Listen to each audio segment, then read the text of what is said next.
میں تو صرف اس کے گردن میں پڑے ہوئے چودھری فرمان علی کے سریے کو تھوڑا نرم کرنے کا ارادہ رکھتا تھا اور یہ کام اسے قید کیے بنا ہی ہو گیا تھا، لہٰذا میں نے اسے جانے کی اجازت دے دی تھی۔ فرید اور صفدر کے دست و بیان گریبان ہونے والا واقعہ اتنا اہم نہیں تھا کہ میں اسے یاد رکھتا، مگر بعض اوقات واقعات بازگشت ان کو یاد تازہ کرنے کا سبب بن جاتی ہے۔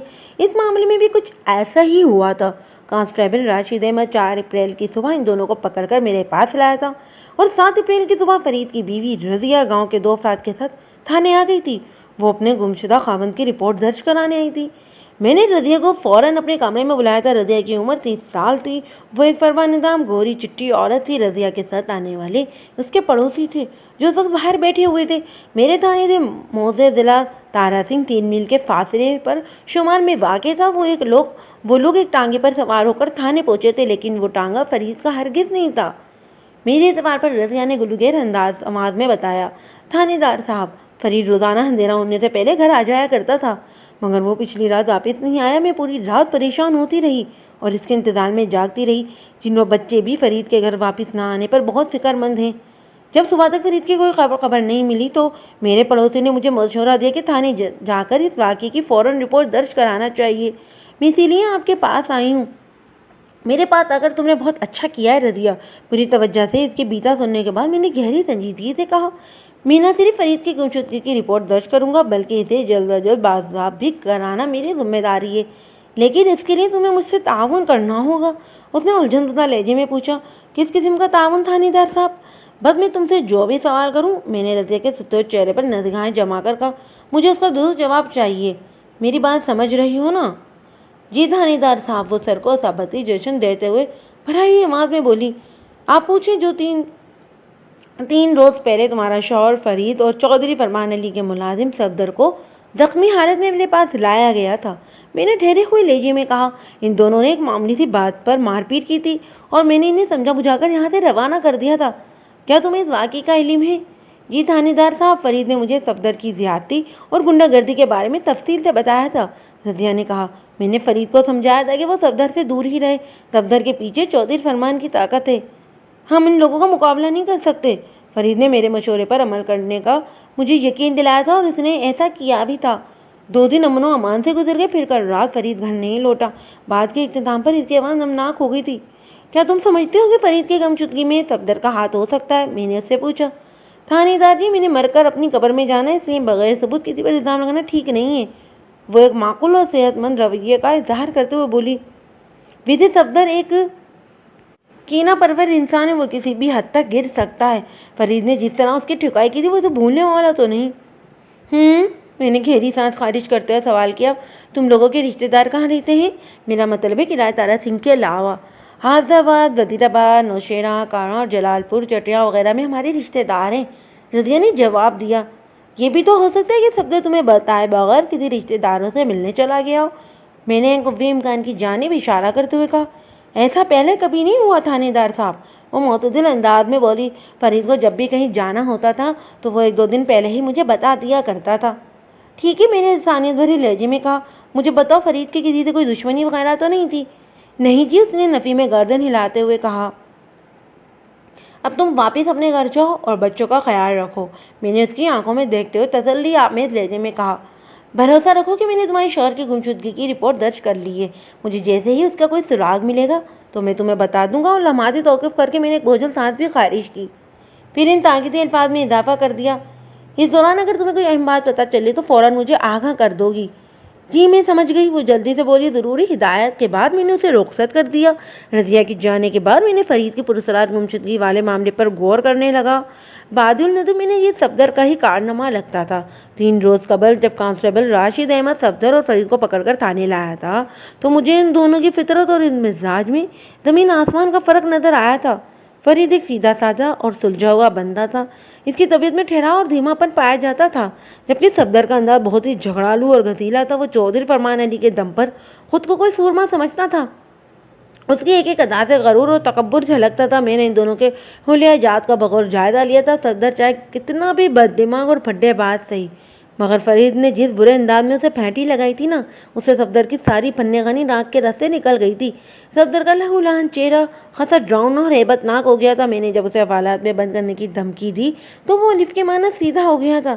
اس عمل میں مجھے کوئی شک نہیں کہ اس موقع پر صفدر کا نرم پڑ کر سراپا التجا بن جانا محض اس لیے تھا کہ میں اسے حوالات میں نہ ڈالوں، ورنہ اس کی آنکھوں سے جھلکتی مکاری سے مجھے صاف پتہ چلتا تھا کہ جب اس کا وقت آئے گا تو وہ فرید کو کوئی بہت بڑا نقصان ضرور پہنچائے گا۔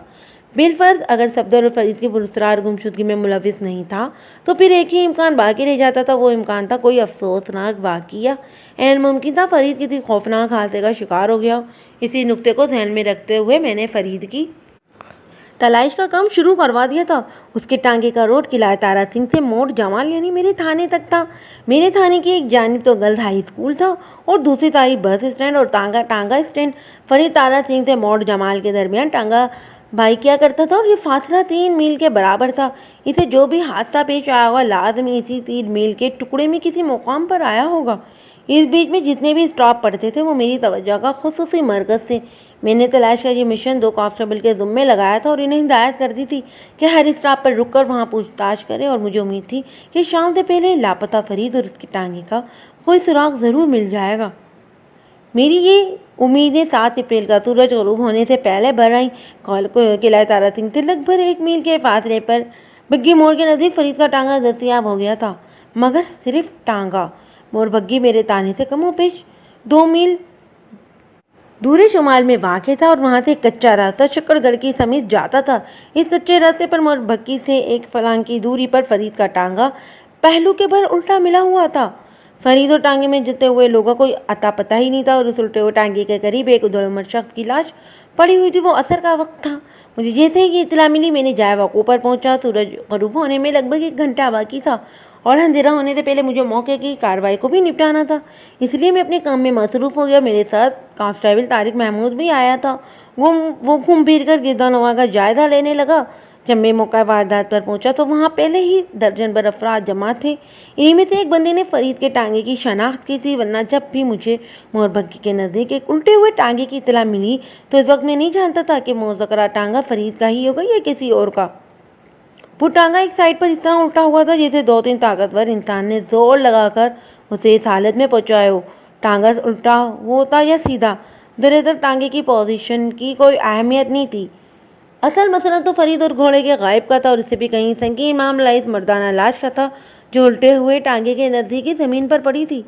میں اکڑو بیٹھ کر اس لاش کا جائزہ لینے لگا۔ اس شخص کی عمر 25 سے تجاوز تھی، قد درمیانہ اور بدن فربا۔ سر کے بالوں میں سفید اور کالے کا تناسب برابر تھا۔ اس بندے نے کاٹن کا سفید شلوار سوٹ زیب تن کر رکھا تھا اور پاؤں میں کالی چپل۔ اس بد نصیب کی پیشانی، چہرہ اور قمیض کا سامنے والا حصہ خون آلود تھا۔ یہ خون اس کے پھٹے ہوئے سر سے خارج ہوا تھا۔ پیشانی سے اوپر والے حصے پر کسی وزنی ہتھوڑے یا کسی باری آنی اوزار سے ایک طوفانی ضرب لگائی گئی تھی، جس کے نتیجے میں اس بدقسمت کی کھوپڑی کا وہ حصہ ہی چٹک کر رہ گیا تھا، اور یہی کاری ضرب اس کی موت کا سبب بھی بنی تھی۔ لباس اور بدن پر جمے ہوئے خون سے اندازہ ہوتا تھا کہ اس شخص کی موت کل شام یا رات کے ابتدائی حصے میں واقع ہوئی تھی۔ لاش کے معائنے کے بعد میں نے ہلاک ہونے والے شخص کی مکمل تلاشی لی تو اس کی جیب میں سے مجھے ایک طاء شدہ کاغذ ملا تھا۔ میں نے کاغذ کو کھول کر پڑھا۔ مذکورہ پرچے پر ایک مختصر سی تحریر موجود تھی: اصغر علی۔ مذکورہ تحریر سے صرف یہی پتہ چلتا تھا کہ اصغر علی نامی ایک شخص لاہور کے علاقے اچرا میں واقع ذیل دڑال پر رہتا تھا یا مذکورہ روڈ پر اس کا کوئی کاروبار وغیرہ تھا۔ یہ اندازہ لگانا ممکن نہیں تھا کہ اس وقت میں جس لاش کے پاس کھڑا تھا یہ وہی اصغر علی تھا یا متفق کسی اصغر علی سے ملنے لاہور جا رہا تھا۔ اس زمانے میں شناختی کارڈ وغیرہ کوئی بننا ہوا نہیں ہوا کرتا تھا۔ علاوہ ازیں ہلاک ہونے والے شخص کی جیبوں میں سے کوئی ایسی شے برآمد بھی نہیں ہوئی تھی جو اس کی شناخت میں مددگار ثابت ہوتی، لہٰذا میں وہاں موجود لوگوں پر انحصار کرنے پر مجبور تھا۔ میں نے فرداً سب سے پوچھ تاچھ کی۔ ان میں سے ایک بندہ بھی شامل تھا جس نے ٹانگے کو شناخت کیا تھا۔ مذکورہ شخص کا نام سدھیر خان تھا۔ اس کی عمر 55 اور 60 کے درمیان تھی۔ وہ مضبوط کاٹھی کا مالک تھا اور موڑ بگی پر وہ پھل کا ٹھیلا لگایا کرتا تھا، اس لیے وہ فرید اور صفدر وغیرہ کو جانتا تھا اور ان کے ٹانگوں کو پہچانتا بھی تھا۔ ان لوگوں میں سے کوئی بھی ہلاک ہونے والے اس نامعلوم شخص کے بارے میں کوئی بات نہیں جانتا تھا۔ اس سے یہ ثابت ہو گیا تھا کہ مقتول اس علاقے کا تو رہنے والا نہیں تھا۔ کانسٹیبل طارق محمود راؤنڈ لگا کر واپس آیا تو میں نے اس کی نگرانی میں نامعلوم شخص کی لاش کو پوسٹ مارٹم کے لیے ذیلی اسپتال بھی بھجوا دیا اور خود صدیر خان کے ساتھ باتیں کرتے ہوئے مور بھڑکی کی جانب بڑھنے لگا۔ اس بندے کی لاش کو دیکھ کر تو یہی لگتا ہے کہ اسے کل رات کسی وقت موت کے گھاٹ اتارا گیا ہے۔ میں نے پرسوچ انداز میں پوچھا، کیا تم واقعی مقتول کے بارے میں کچھ نہیں جانتے؟ میں نے کل شام میں اسے فرید کے ٹانگے میں دیکھا تھا تھانے دار صاحب۔ وہ گہری سنجیدگی سے بولا، میں یہی سمجھا تھا کہ وہ کوئی سواری ہے۔ میں 16 آنے سچ کہہ رہا ہوں جناب، میں نہیں جانتا وہ کون تھا اور کہاں سے آیا تھا۔ میں نے اس سے پہلے اسے کبھی نہیں دیکھا۔ آپ کہیں تو میں اپنے بچوں کی قسم بھی کھانے کو تیار ہوں۔ پولیس چور اور سانپ کی اپنی ایک دہشت ہوتی ہے، خاص طور پر ایک باوردی پولیس والے کو دیکھ کر تو بڑے بڑوں کی پیشانی غرق آلو ہو جاتی ہے۔ کچھ ایسی ہی کیفیت اس وقت صدیر خان کی بھی تھی۔ پریشان ہونے یا گھبرانے کی ضرورت نہیں ہے صدیر خان، میں نے تسلی آمیز لہجے میں کہا۔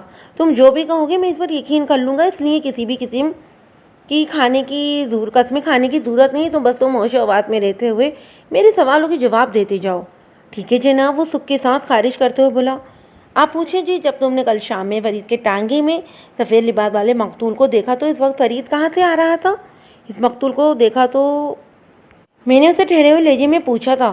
بس اڈے کی طرف سے آ رہا تھا جناب، اس نے بتایا، جدھر آپ کا تھانہ ہے۔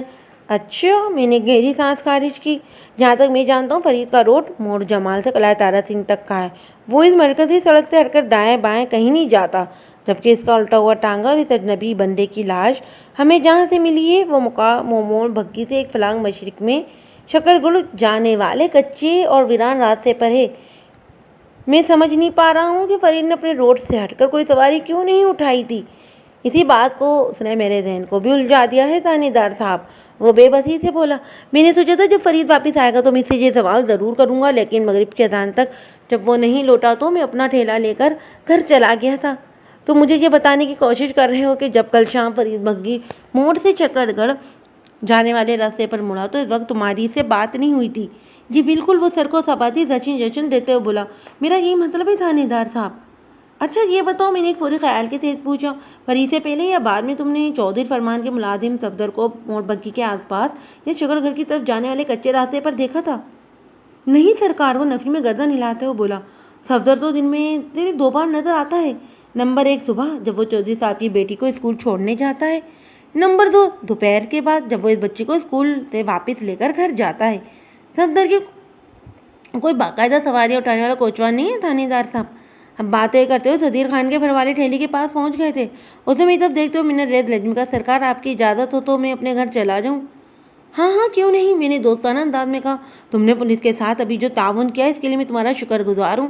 تم اپنی آنکھیں اور کان کھلے رکھنا، اگر تمہیں اس معاملے سے جڑی کوئی بھی اہم بات پتہ چلے تو مجھے فوراً بتانا۔ سمجھ رہے ہو نا میں کیا کہہ رہا ہوں؟ جی ہاں، وہ جلدی سے بولا۔ میں نے تعریفی انداز میں کہا، شاباش تھانے دار صاحب، کیا میں آپ سے ایک بات پوچھ سکتا ہوں؟ وہ چکاہٹ آواز میں بولا۔ میں نے ہاں کہا، کیوں نہیں، آپ مجھ سے صفدر کے بارے میں کیوں سوال کیا تھا؟ اس نے ایک سوالیہ نظر سے مجھے دیکھا۔ صدیر خان، کیا تم جانتے ہو کہ 3 دن پہلے موٹر جمال والی ٹانگا اسٹینڈ پر فرید اور صفدر کے درمیان ایک خون ریز لڑائی ہوئی تھی؟ میں نے اس کے چہرے پر نگاہ جما کر پوچھا۔ میرے تھانے کے انتہائی قریب۔ ہاں جی، کسی نے مجھے اس جھگڑے کے بارے میں بتایا تو تھا، اس نے جواب دیا، لیکن میں نے اس پر زیادہ توجہ نہیں دی تھی۔ اس کے آخری جملے نے مجھے چونکا دیا۔ میں پوچھے بنا نہ رہ سکا، تمہارے توجہ نہ دینے کا کوئی خاص سبب صدیر خان؟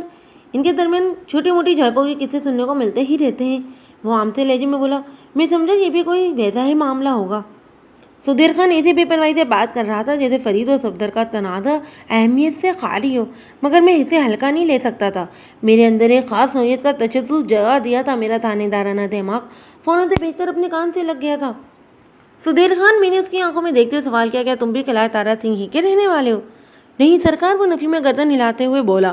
میرا گھر ادھر بگی میں ہی ہے، تم بگی کے ویکسنگ میں ہو، لیکن قلعہ تارا سنگھ کی ساری خبریں تمہارے پاس ہیں۔ میں نے سوالیہ نظروں سے اسے گھورا۔ مجھے بتاؤ، صفدر اور فرید میں اکثر کس بات پر منہ ماری ہوتی رہتی تھی؟ جناب، میں نے اپنی آنکھوں سے کچھ نہیں دیکھا، وہ معذرت خانہ انداز میں بولا۔ مجھے ساری معاملات بس سنی سنائی پر ہیں، تمہاری سنی کو بھی میں سننا چاہتا ہوں صدیر خان، میں نے گہری دلچسپی کا اظہار کرتے ہوئے کہا۔ مجھے بتاؤ، صفدر اور فرید کے بیچ آخر مسئلہ کیا ہوا تھا؟ صفدر کی بیوی بہت خوبصورت ہے تھانے دار صاحب، وہ رازدارانہ لہجے میں بولا، پھر جلدی اپنی بات کی وضاحت بھی کر دی۔ میں نے ایسا سنا ہے، ٹھیک ہے، صفدر ایک حسین و جمیل عورت کا شوہر ہے، میں نے گریزنے والے انداز میں کہا۔ تو اس بات کا فرید سے کیا لینا دینا؟